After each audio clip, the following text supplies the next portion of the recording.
Una vez más estamos juntos para nuestro tiempo devocional diario o casi diario podemos decir.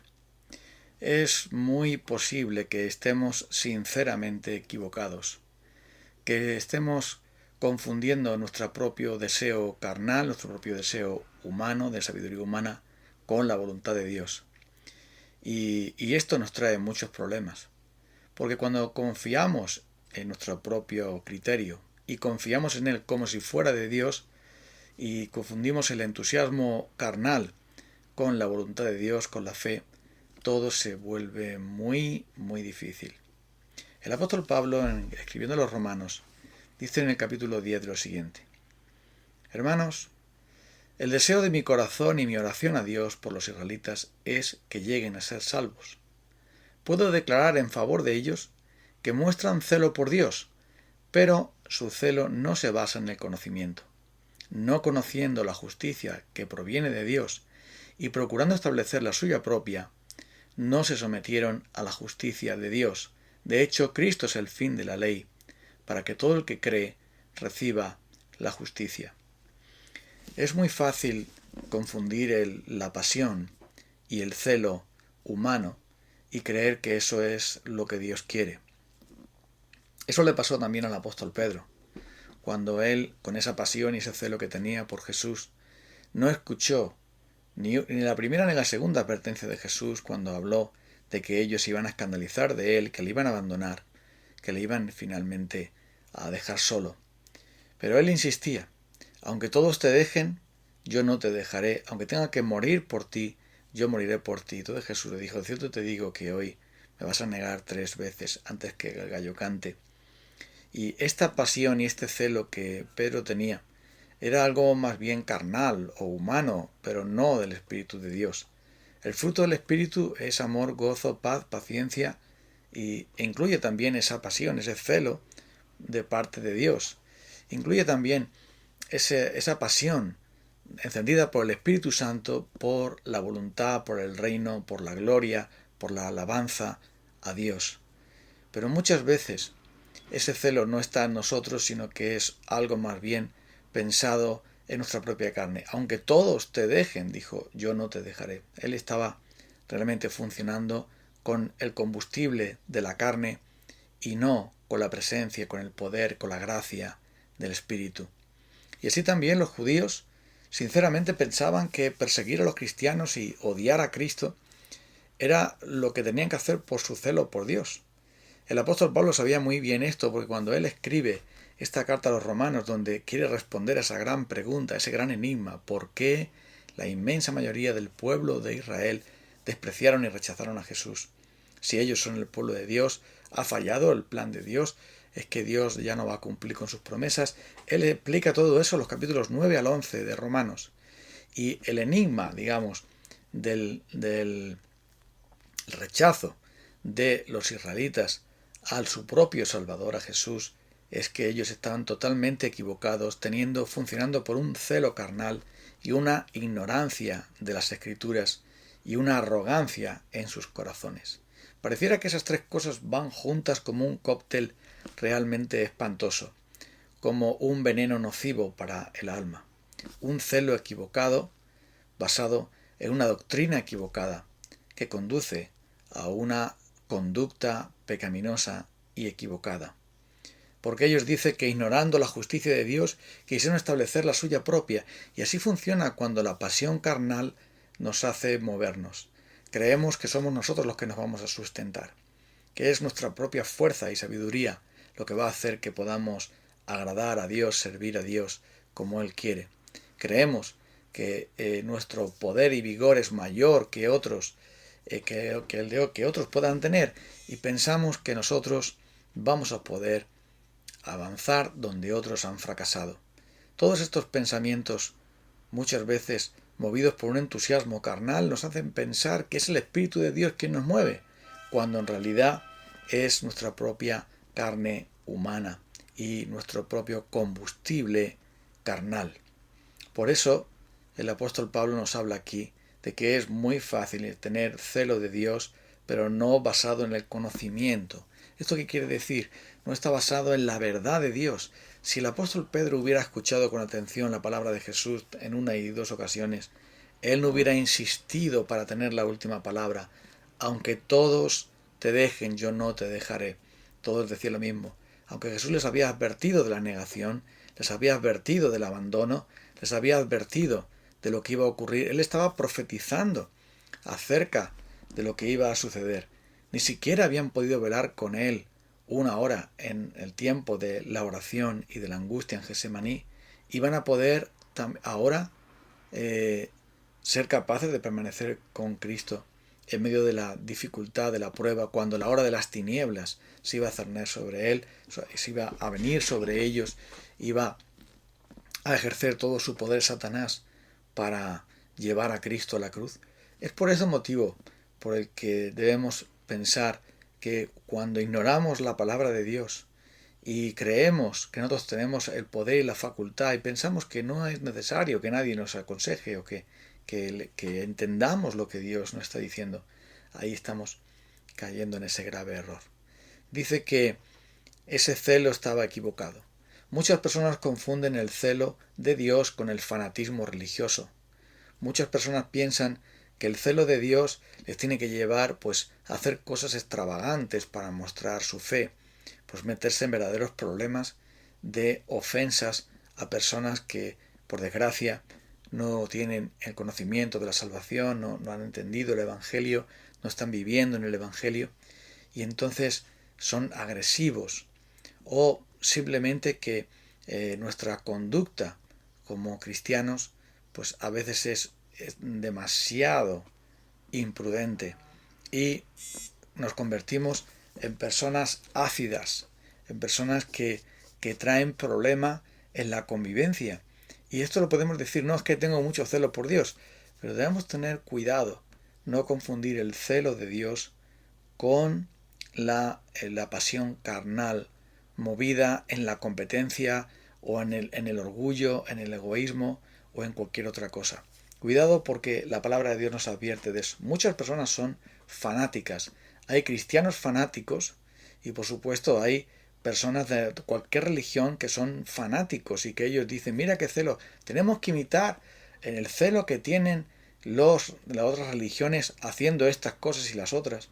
Pero nosotros no tenemos que imitar a los hombres, no tenemos que envidiar a los hombres, no tenemos que fundar nuestras vidas en el fanatismo de otros y las prácticas de otros, y si no las hacemos sentirnos avergonzados. Eso no es el Evangelio. El Evangelio no nos llama a eso. El Evangelio nos llama a predicar la verdad en amor. Nos llama a vivir una vida piadosa en Cristo Jesús, a dar un testimonio del Evangelio con mansedumbre y reverencia para todo aquel que demanda razón de la esperanza que hay en nosotros. Nos llama a ser astutos como serpientes y sencillos como palomas. La palabra de Dios nos llama no a pelearnos con los pecadores, sino a llamarlos al arrepentimiento, a buscar de ellos que el Señor les conceda que se arrepientan para que así escapen del lazo en el que están cautivos, como dice el apóstol Pablo, con mansedumbre, con amor, con prudencia, nunca buscando ofender ni discutir, porque ¿de qué sirven las discusiones y peleas movidas por la carne cuando es el Evangelio el único poder de Dios que hay para salvación a todo aquel que cree? Podemos ganar una discusión y perder la bendición de ver a una persona que se acerca a Dios, que quiere conocer a Dios. Ellos, dice, estos judíos, ese celo de Dios estaba equivocado, no conocían la justicia que proviene de Dios, querían procurar la suya propia, querían autosalvarse, querían ellos mismos buscar el camino de la salvación autoinventado, podemos decir, y rechazaban la justicia de Dios. ¿Cuál es la justicia de Dios? La que Él nos regala en Cristo Jesús. Porque dice, de hecho, Cristo es el fin de la ley, es el propósito de la ley, es donde toda la ley termina y se completa y se perfecciona, donde todo está cumplido. Para todo aquel que cree, reciba la justicia. La justicia es un regalo de Dios. La justicia no la fabricamos nosotros. Las buenas obras no son justicias que presentamos delante de Dios para que Él nos bendiga y nos apruebe y nos regale el cielo como el mérito final, sino que la justicia nos viene de Cristo. de aquel que es manso y humilde de corazón, que aquel que fue obediente hasta la muerte y muerte de cruz, de aquel que siempre fue fiel y que tuvo ese gran celo por Dios y esa gran mansedumbre por Dios. El mismo Señor que tuvo tanto celo de tomar el azote y echar fuera a los cambistas de la casa de su padre, porque era su casa, la casa de Jesús, y por lo tanto tiene derecho a echar a los ocupas y a echar a los comerciantes, ladrones e hipócritas que había allí, tuvo derecho de hacerlo y fue movido por el celo amoroso del Señor. Pero también lo vemos con esa mansedumbre, entregándose dócilmente en las manos de aquellos bárbaros y salvajes. También le vemos ahí que enmudeció y no abrió su boca, como cordero fue llevado al matadero. Ese celo de Jesús se manifestó en mansedumbre, se manifestó en energía, se manifestó en humildad, se manifestó en caridad. En todas estas cosas tenemos nosotros que ver que la justicia que Dios demanda de nosotros está ya en Jesucristo y es un don que tenemos.